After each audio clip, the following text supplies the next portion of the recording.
그래서 B가 매우 큰 값이라면 그러면 이자율 갭이 조금만 발생을 해도 투자는 매우 크게 반응할 것이고요. 크게 변동하게 됩니다. 반대로 B가 매우 작은 값을 갖는다면 이제 이자율 격차가 크게 벌어지더라도 투자는 그렇게 크게 뭐 줄어들거나 혹은 늘어나거나 하지는 않겠죠.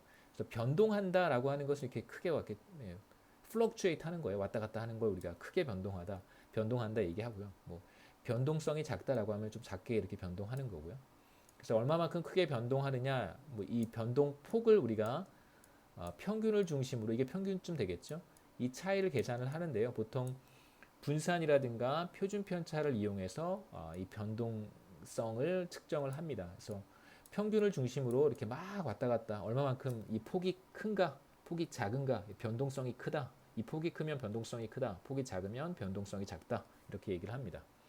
그래서 변동하는 것을 우리가 뭐 fluctuate 한다 이렇게 얘기도 하고요.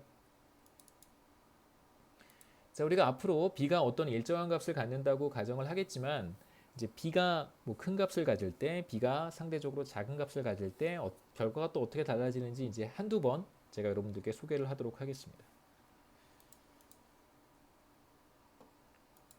자, 그 다음에 투자 충격이 없고 현재 실질 이자율이 장기 실질 이자율과 같다면 이자율 갭이 제로라고 하면 투자는 잠재 GDP 대비 일정 비율만큼 이루어집니다. 이게 우리가 솔로 성장 모형에서 봤던 결과죠. 그렇죠? 뭐 갬마 S였나요? S.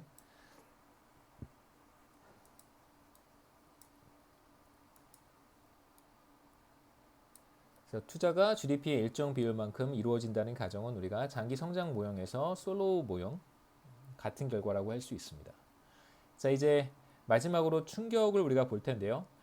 단기에 GDP 영향을 받지 않기 때문에 투자가 단기에 변화하기 위해서는 단기 이자율 갭이 나타나야 됩니다. 이자율 갭이 0보다 크거나 혹은 0보다 작을 때 투자가 변동하게 되어 있는데요. 소비에서 마찬가지로 우리가 장기 수준에 있다고 하더라도 이자율이 실제로 장기 이자율 수준에 있다고 하더라도 투자는 변동할 수 있는데 그 요인이 바로 투자 충격이라고 우리는 보겠습니다. 투자는 경제 주체들의 투자 심리에도 영향을 받습니다. 실질 금리의 격차가 없을 때에도 투자의 변화는 나타날 수 있고요. 그 요인을 바로 우리가 투자 충격이라고 보겠습니다. 투자 충격은 기업이나 투자를 하는 경제 주체들의 의사결정에 영향을 주는 여러 가지 다양한 충격이라고 할 수 있고요. 이제 이걸 우리가 애니멀 스피릿이라고 부르기도 합니다. 혹은 뭐 investment specific shock이라고 부르기도 하고요.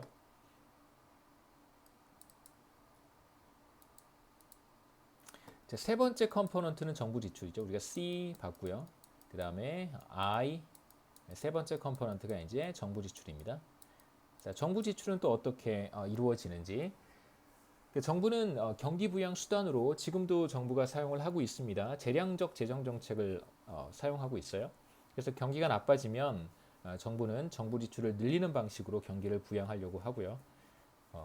경기가 과열됐을 때는 뭐 딱히 그렇게 정부가 뭐 특별한 액션을 취하지는 않는 것 같습니다. 우리 같은 경우에.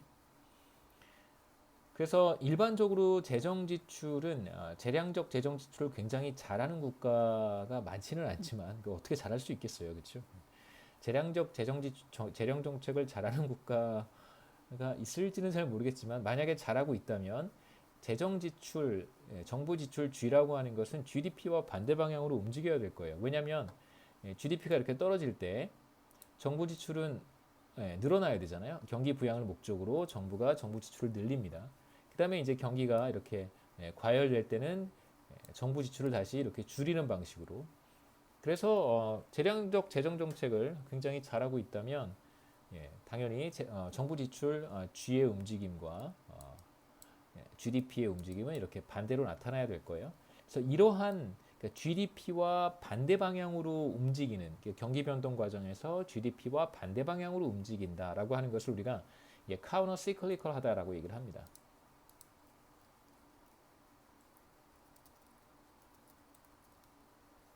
뭐 경기 역행적이다 이렇게 뭐 번역하기도 하는데요. 카우너 시클리컬하다고 얘기를 하고요. 그래서 만약 경기 침체가 없었다면 뭐 당연히 정부 지출을 일정해야겠죠. 예, 잠재 GDP의 일정 비율만큼 정부 지출이 이루어질 것이다라고 우리가 가정할 수 있습니다.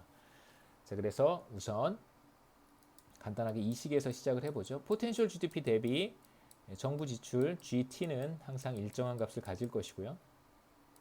AG라고 쓰겠습니다.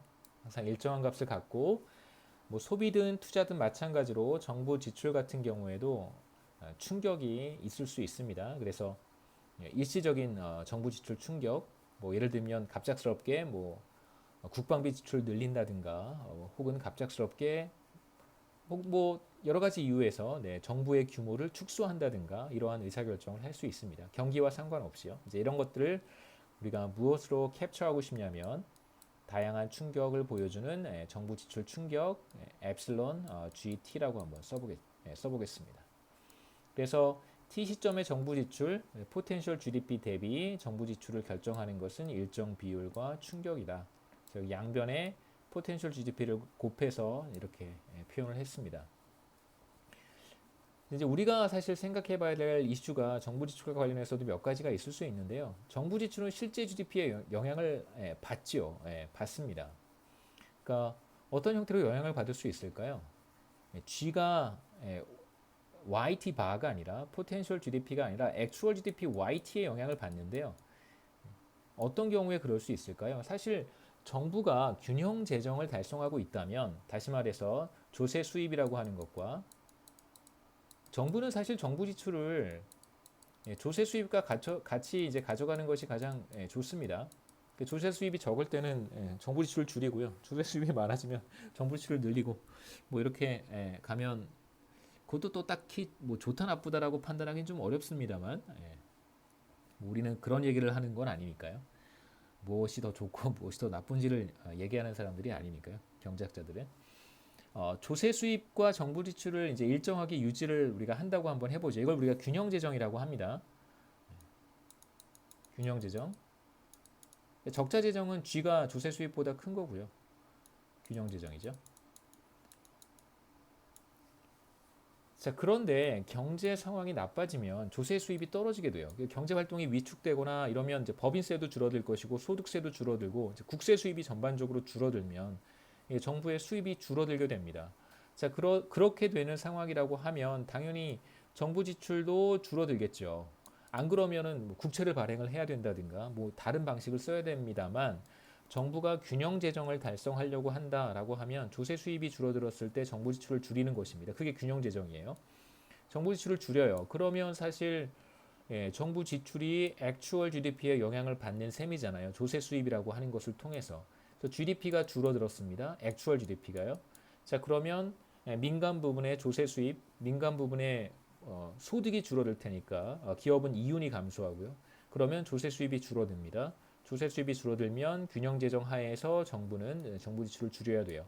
그러면 당연히 실제 GDP에 영향을 받게 되어 있겠죠. 그래서 이런 영향이 사실 있기 때문에 우리가 뭐 100% 정부 지출은 포텐셜 GDP에만 영향을 받는다라고 사실 가정하는 것은 무리가 있습니다. 여러분들께 우리는 이런 가정을 채택하는 것이고 이런 가정은 크게 무리는 없어요. 괜찮습니다. 하지만 이제 여러분들께 염두에 두셔야 되는 것은 자, 이러한 경로를 통해서 실제 GDP가 정부 지출 G에 영향을 미칠 수 있다라고 하는 것이고요. 자, 그 다음에 정부 지출의 변동성은 실제 GDP의 변동성보다 작은가? 이게 무슨 뜻이냐면요. GDP가 경기 변동 과정에서 이렇게 막 변하잖아요. 우리가 그림으로 봤습니다. 이렇게 변해요. 자, 이게 GDP의 변동성이라고 한다면 정부 지출의 변동성은 얼마나 되냐면요. 제가 그림으로 보여드리지 못해서 죄송한데 정부 지출의 변동성은 한 요만큼밖에 안 돼요. 매우 적습니다. 변동성이 매우 작아요. 자, 그러면 실제로 GDP의 일정 비율이 정부 지출이다. 액추얼 GDP의 일정 비율이 정부 지출이다라고 가정을 하게 되면 자, 이렇게 뭐라고 할까? AG라고 하고요. 죄송합니다. 얘가 G고요. YT라고 한번 써보죠. 포텐셜 GDP가 아니라 액추얼 GDP의 일정 비율이다라고 하면 이제 어떤 문제가 생기는지 제가 하나 보여드리겠습니다.